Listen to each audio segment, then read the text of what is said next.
대지는 각 필지로 나눈 토지를 대지라 표현하고 있는데, 이러한 개념을 우리가 살펴보게 된다고 하면 한 필지는 건물 한 동을 건축할 수 있는 대지의 하나이다, 이런 판단을 할 수 있습니다. 그러면 여기 필지와 관련되어서는 한 사람이 소유하고 있는 일단의 토지에 관한 사항으로 각 필지마다 토지 대장이라는 게 하나 만들어지게 되고, 이곳을 건물을 건축하기 위한 대지 하나로 삼아 건물을 건축하게 된다고 하면 그 건축물에 대한 건축물 대장이 하나 만들어지게 됩니다. 그래서 1필지 1대지 원칙을 채택하여 토지 대장이 하나라고 하면 건축물 대장도 하나 나와야 된다, 그런 개념을 우리 건축부에서는 채택하고 있다는 점을 확인했습니다. 여기 대지와 관련된 기본적인 사안들을 우리가 이해하시면서 필지에 관한 개념과 대지에 관한 개념 한번 비교하는 것으로 해주었습니다.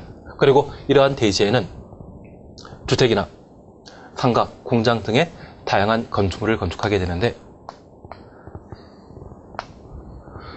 건축부에서는 이 건축물을 어떻게 표현하고 있는지 그 표현에 관한 사안들을 함께 살펴봅니다. 우리 건축부에서는 건축물을 토지에 정착한 공작물 중에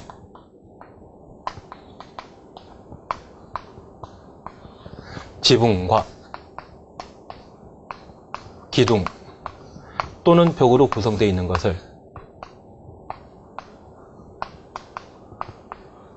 건축물이라 하고, 이러한 건축물에 딸린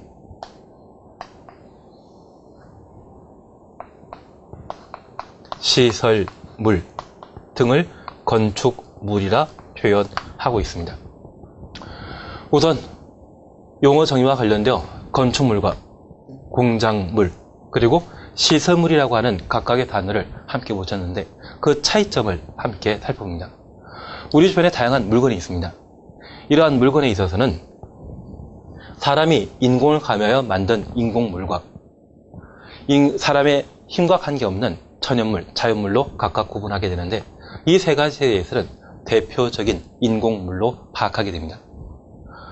그러면 우리 주변에 도로의 간판이나 또는 도로에 서져 있는 가로수를 관리하기 위해 시설물 관리공단에서 시설물을 관리한다는 이야기 들어본 적 있으시죠?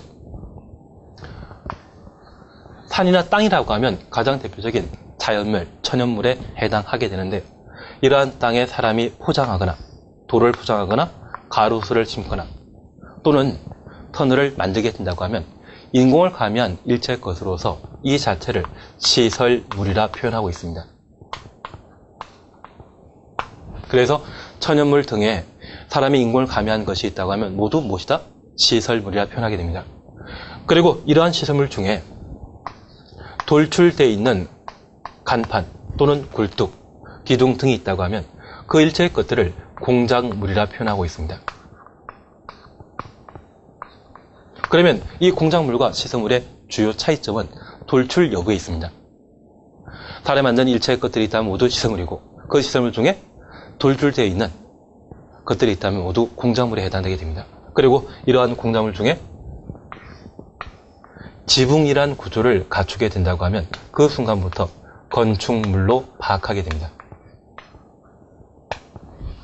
그래서 공작물과 건축물의 주된 차이점은 지붕 존재 여부에 있고, 지붕이 있을 때는 건축물이고 지붕 없을 때는 공작물 자체가 됩니다. 그래서 건축물, 공작물, 시설물에 대한 기본적인 개념 파악하셨다고 하면 이 건축물의 개념 정의에 있어서 토지에 정착되어 있는 공작물 중에 지붕과 기둥 또는 벽으로 구성되어 있는 것을 건축물이라 한다. 그러면 공작물과 건축물을 구분하게 되는 주된 요건은 지붕이고, 이 지붕을 지탱하기 위한 부가적 요건으로서 기둥 또는 벽을 필요로 하는데, 이 지붕이 공중에 혼자 존재할 수 없기 때문에 이를 지탱하기 위한 부가적 구성 요소로서 기둥, 벽 필요하죠. 다만 이 기둥과 벽은 공작물과 건축물을 구분하는 필수 요건이다? 필수 요건 아니다. 필수 요건 아니죠. 그래서 이 지붕에 있어서는 필수 요건에 해당되기 때문에 and, 과라는 말을 사용하게 되고, 기둥, 벽, 이 둘은 부수 요건에 해당되기 때문에 그 사이에는 또는 이란 말을 두게 됩니다. 그래서 통상적인 주택이라고 하면 지붕, 기둥, 벽, 이 세 가지 구조를 모두 갖춘 것인데 이러한 것들은 건물 자체가 됩니다. 심지어 이 지붕 하나에 있고 이 지붕을 지탱하기 위한 기둥이 조성되어 있는 구조물이 있다고 하면 이러한 것들도 건축물 자체가 되죠. 그래서 우리가 버스 정류장이나 택시 정류장 도시게 되면 지붕을 기둥 하나, 두 개로 지탱하고 있는 구조인 것을 보신 적이 있을 겁니다.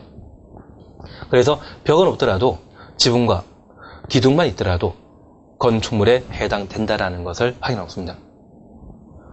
그래서 우리 건축물과 공작물에 대한 주된 차이점은 지붕에 있고 기둥, 벽 사이에는 항상 또는 선택 개념이 사용된다는 것 확인해 놓습니다. 그리고 우리 건축법에서는